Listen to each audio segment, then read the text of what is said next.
السلام عليكم ورحمة الله وبركاته. جمهور الأهلي العظيم، الأهلي ثالث العالم. الأهلي بيحقق البرونزية للمرة الرابعة في تاريخه. الأهلي بيكتب التاريخ في كاس العالم للأندية. أي نعم، إحنا كجماهير أهلي كان نفسنا نلعب على الأقل النهائي، ولكن قدر الله وما شاء فعل. واللي زعل الواحد اكتر النهارده، يعني بعد ما شفت النهائي، ان فرقة فلومينينسي دي فرقة في المتناول جدا، وفرقة ضعيفة جدا جدا لأقصى درجة. يعني احنا النهارده كنا لسه بنقول بسم الله الرحمن الرحيم، لقينا السيتي بيسجل هدف في الثانية 45. وبالمناسبة ان ده اسرع هدف في تاريخ كاس العالم للأندية. الفرقة دي النهاردة شفتها فعلا هي فرقة ضعيفة جدا ومتواضعة جدا، والاهلي للأسف ضيع فرصة مش هتتكرر تاني. الشوط الاول النهاردة في النهائي هو كان نفس الشوط الاول اللي لعبته الفرقة دي قدام الاهلي بالظبط، لا جديد. احنا ما شفناش من فلومينينسي اي شيء يذكر. الفرق الوحيد ان السيتي قدر، اللي ما قدرش على الاهلي، قدر انه يستغل الفرص وقدر يسجل هدف واتنين، واحنا ضيعنا كل الفرص السهلة اللي كانت مستحيل تضيع بسبب الرعونة والاستهتار. لان الاهلي للأسف ضيع فرصة من ذهب للوصول لنهائي كاس العالم في المرة الأولى في تاريخه قدام فريق، أنا أسفة، متكون من مجموعة عواجيز. بس هنرجع ونقول اللي يضيع يستقبل واللي يتدلع يستاهل. واحنا ضيعنا فرص كتير كانت سهلة جدا قدام الفرقة دي للأسف. وللأمانة برضو هي متفصلة لفرق بعينها، لأن الأهلي برضو اتظلم تحكيميا في مباراة فلومينينسي. يعني لما نيجي مثلا لضربة الجزاء اللي اتحسبت علينا في المباراة دي، هي نفسها كانت العرقلة اللي حصلت النهاردة لإمام عاشور في ماتش وراوا رد النهاردة على اللي الحكمة ما احتسبتهاش، لأنها هي فعلا مش ضربة جزاء. ده غير طبعا ان كان لينا ضربة جزاء للأمانة في الماتش بتاع النهاردة، كانت لكهربا في بداية الشوط الأول، ولكن الحكم برضو ما حسبتهاش. بس الأداء التحكيم النهاردة، يعني أنا بحيي الحكمة دي يعني النهاردة، لأنها فعلا هي كانت أفضل 1000 مرة من الحكم اللي كان موجود في مباراة الأهلي وفي مولينينسي. في النهاية الحمد لله على كل حال، والأهلي حقق إنجاز بكل المقاييس. وأي حد هيفسد عليك فرحتك بناديك، قول له لو متغاظ مننا اعمل زينا. أي حد يحاول يفسد فرحتك قول له انت شفت إمام النهاردة عمل ايه؟ ده خد رجل المباراة.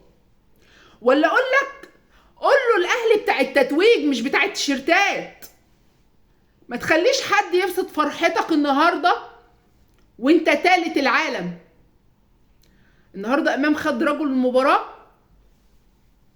ويستاهل ان يبقى رجل المباراة، ومجرد ان انت هتقول له كده بس الموضوع ده انت عارف هيزعلهم قوي، هتلاقيه سكت وافتكر خيبته التقيلة وحل عنك. يعني انت النهاردة لعبت مع بطل اسيا واليابان، والفريق ده بالمناسبة عشان اللي داخل لي ويقول لي ما الهلال عمل والهلال سوى، ازاي انتوا احسن فريق عربي وازاي الفرقة اللي احنا غلبناها النهاردة دي غلبت الهلال السعودي 2-1 بمجموع مباراتين. المباراة الاولانية كانت التعادل في السعوديه 1-1، والفوز على الهلال كان التانية في اليابان 1-0 في نهائي دوري ابطال اسيا.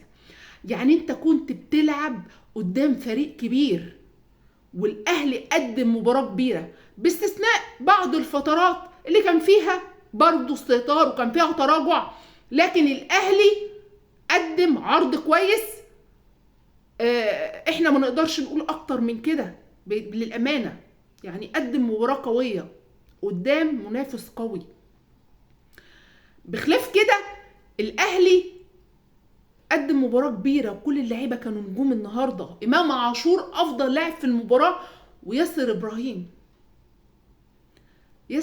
ده بقى حدوته النهارده.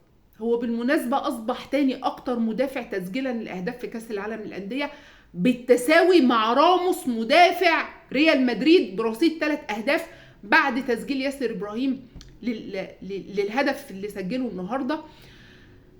كان في الدقيقه 19، وكان ياسر سجل هدفين في الهلال السعودي في مباراه تحديد المركز الثالث والرابع في نسخه 2021.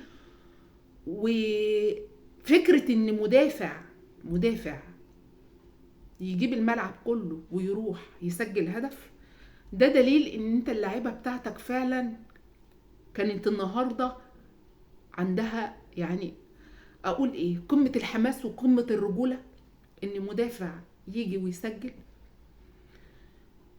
انت لازم تفتخر بفرقتك النهارده كل اللعيبه، انا ما اقدرش اقول لا، عملوا اللي عليهم النهارده. معلول هو يعني اول الواد ده فيه شيء لله، لان هو ضيع ضربه شاطها وحشه قوي، بس هو ربنا بيحبه وسجل هدفين يعني بصراحه في منتهى الجمال. الهدف الثاني عالمي لمعلول. النهارده كل اللعيبه كانوا نجوم، بس اللي انا شايفاه ان اهم نجم النهارده وافضل مكسب للاهلي في البطوله دي هو كوكا. الاهلي كسب لاعب عالمي في نص الملعب وهو احمد نبيل كوكا. مفيش شك ان هو هيكون مكسب كبير للاهلي ومنتخب مصر. فياريت يا كولر ما تقعدش كوكا تاني، عشان هو بالاستمراريه هيتفوق على نفسه. الواد ده عينيه حلوه قوي في الملعب، بجد عينيه حلوه قوي، تمريراته يعني بيشوف وبيمرر بالمسطره. خساره انك تقعده. انا فرحانه ان احنا ثالث العالم، ودايما احنا ورا فرقتنا، حتى لو بنزعل عشان احنا دايما متطلعين الافضل. احنا ما كناش عايزين نقف عند البرونزيه، ولكن لو برونزيه اهي احسن من ما فيش. الاهلي ثالث العالم، ناس كتير تتمنى اللي انت فيه، ولازم تعرف ان اللي بيحفل عليك ده هو حلمه بس انه يشارك في بطولة زي دي، مش ان هو ياخد فيها مركز او يتوج، يشارك. وده بعد ما كان صعب المنال بقى مع النسخة الجديدة المستحيل. فياريت كل واحد يخليه في خيبته. انتهت بطولة كاس العالم للأندية بفوز السيتي بكاس العالم، وفليومينينسي الوصيف والأهلي بالمركز الثالث.